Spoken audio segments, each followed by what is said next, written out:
Hello, everybody. We're going to have a look at assessments in Business 122. Um, Start out a bit slow and then I'll get onto the assessments themselves. So, referencing in BUS 122 is APA 7th. If you only know Chicago, you can use that if you want to, but if you're just starting out, just learn how to use APA because everybody uses it. If you don't know how to use it, there's links in here that takes you to the Murdoch Library website, and you can also use the APA site itself and their reference guides, which I've linked there for you. EndNote is what we call reference management software. It's free for Murdoch University students. You can download it via the Murdoch Library. It's an excellent program. If you're starting out and you're okay with tech, I recommend that you get it right away. If you're a little bit overwhelmed with all the new tech, maybe just wait till next semester or halfway through the semester. It's fine. I did a little mini tutorial which I've attached there on referencing why it's a good idea and how references are put together. And they're the APA, I prefer to go straight to the APA website. It's all there and it's all updated every time it happens. Okay, critical thinking, the use of generative AI and academic integrity in my unit.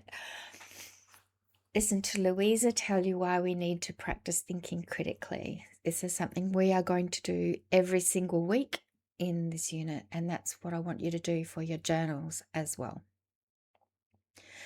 Critical thinking isn't about having the right answers, it's about asking the next question. What should I be asking? It usually makes you feel dumber than you did before, but that's a good thing, I'm telling you. Okay. If you overuse AI, there is already evidence that says that overuse of AI is leading to an illusion of competence for students. If you overuse AI, you are going to end up in the exam and blank out. This idea of cognitive offloading, whenever it gets hard, asking AI, this is not good for your brain, basically. Academic paper on that. And here is a really good TED talk. So it's a 15-minute video, very entertaining, telling you basically how I feel about AI in education. If it's helping you do the task, but it is not interfering with you practicing the skills I want you to practice, then by all means go ahead. If you are using it to shortcut the learning, then please think twice. And here's all my rationale about why I don't want you to use it whenever possible. Why do I ask you not to? Because deep and meaningful learning happens when you struggle for the ideas and expressing the ideas yourself. I will try to make it easy and rewarding to do your own work. For example, there are no right answers in this class. I don't mark you down on your English skills. I'd rather hear your own voice. I love reading your original work. I want you to declare any use of AI, and I'll show you how in a minute. There are penalties for using AI and not declaring it, because academic integrity is all about transparency. So if you're making an effort to tell the truth, be transparent about what you've done, but you don't quite do it right, that's okay. I will give you feedback and we'll learn this thing together. But if you have deliberately used AI and tried to hide that, then I will give you a 0 mark. And if I can find evidence, I will report it.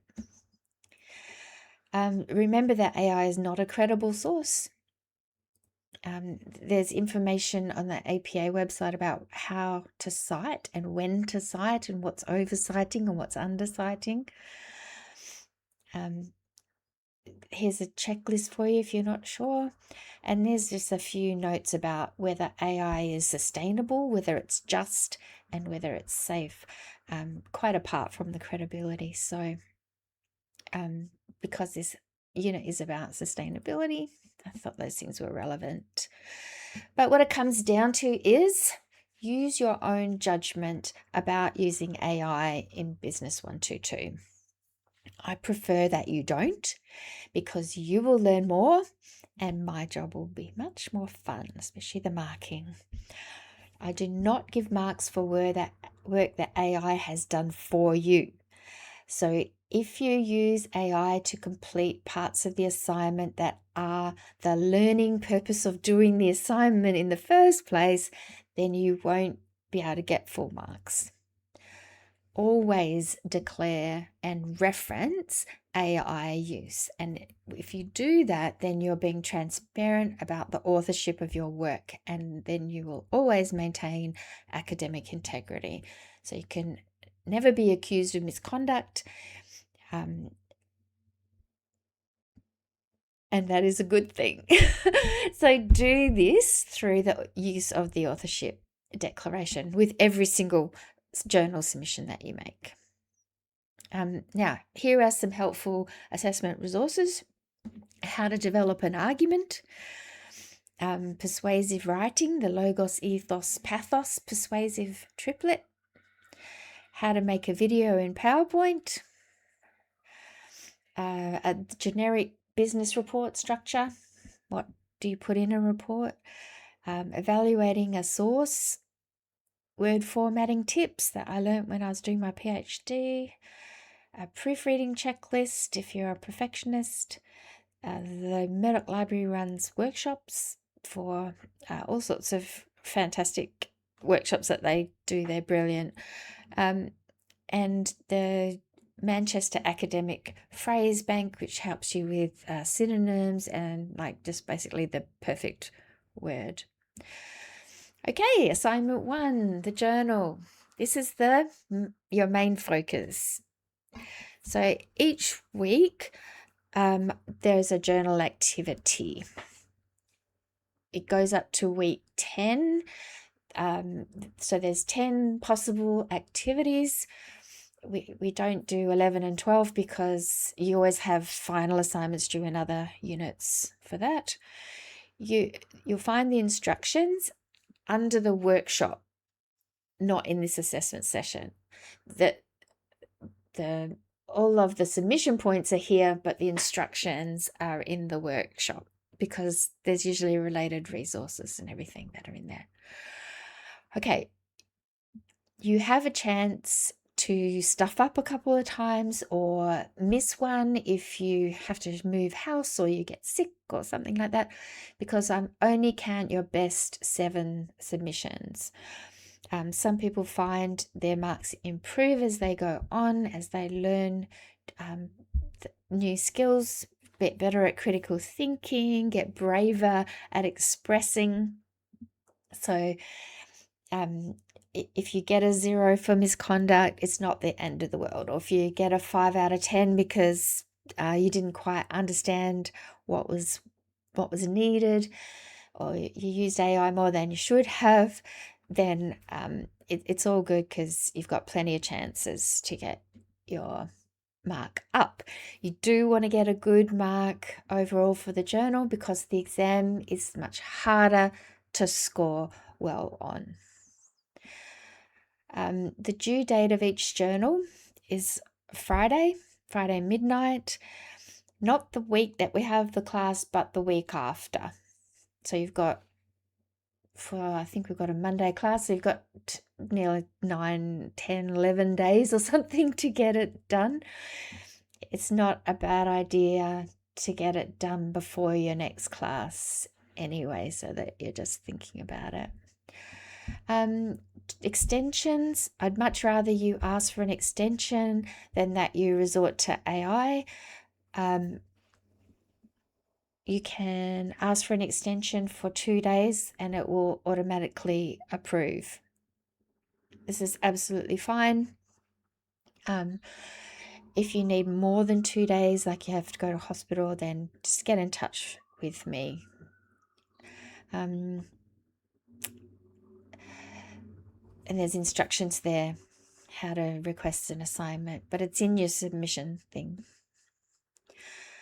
What's the purpose of doing these journals? To deepen our understanding of the workshop concepts and reinforce the learning. That's for each week's concepts, and also to develop our critical thinking, self-awareness, curiosity, and being brave in self-expression. To practice constructing a compelling argument with evidence, and just to be able to make connections between what we're talking about and what's happening in the real world. Of course, practice for the exam, and you will get the chance to demonstrate all the unit learning outcomes, which is basically what you need to do to pass. Submissions include the authorship submission with every journal. It's here. There's a document there that gives you some guidelines. No resubmissions are permitted. You get those 3 freebies and that's all you get. I don't want to be marking submissions over and resubmissions over and over. Also, you're much better off taking on the feedback and putting that to your next submission. I will give you your feedback every week before you have to hand your next one in, I promise. The feedback is the important part. The grade gives you a gauge of how you're doing compared to everybody else. And I'm always happy to answer questions that you have about how to do better work. If there's something in particular you want me to comment on, just put it in your authorship declaration, which I will read first before I read your assessment. The rubric stays the same throughout, and that's the rubric there. But because each activity is different, there will be extra tips telling you what to focus on for a particular activity. So the authorship declaration, I might make a few changes to it, but it's about describing to me how you went about this assignment, why you made the choices that you made, what tools you used to help you. So it's almost like a method, but you can discuss anything, any problems that you came across, reflections that you had, anything that you like. So it's like a little note to me, if you like, about how you did your assignment. Just think of it as telling me what you did and why. Here's the journal marking rubric. It's, if you click on that, you get a huge Excel file spreadsheet that gives you loads and loads of information.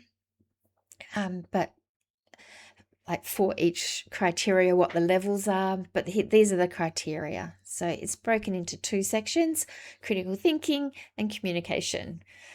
And that's what I want you to develop: thinking and communicating. So that's the basis of it. It'll be split into 2 marks. These will be open by the time you need them, and this is where you submit the little green picture with the picture of the document with the arrow. Journal 1, Journal 2, Journal 3, etc. Okay, so let's have a look at Journal 2. Journal 2's activity is the society we live in a society we want to live in? And you can see here that so you're writing a persuasive piece. There's your guidelines here. and special instruction to read these things under the tab here, because I'm trying to teach you a particular style of writing for this. So we're not just writing an essay, we're writing a persuasive piece. And here are the examples of past work.